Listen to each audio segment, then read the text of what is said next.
ngathi sekuyamshubela kakhulu beke u-DJ Tira izinsolo zokuthi ulale naye. Buko lwesithuhle TV sakubingelela kanti njengamanje sikwephatheleke olunye lodaba oluke labasematheni ngesonto edlule.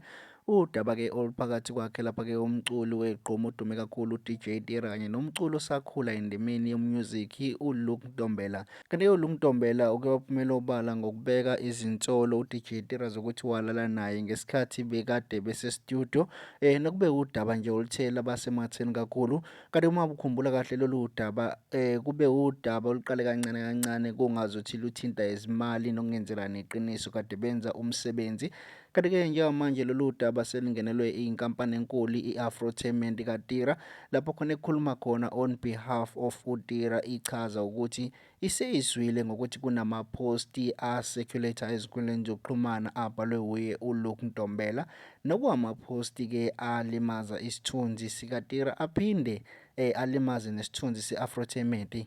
Kanti ke babe sebenqumela ogwayekatiki uLuke Ntombela ukuthi bayacela ukuthi njengoba kade lokho epost ezinkundleni zokuxhumana aphinde aye emsakazweni efana noKhozi FM ayokhuluma khona aphinde accuse iclient labo ukuthi lilale naye. Bayacela futhi aphindele kuleyo ma social media ukuthi ayoxolisa kuwo, aphinde futhi emsakazweni uKhozi FM ayoxolisa futhi njengokukhuluma kwakhe kuwo.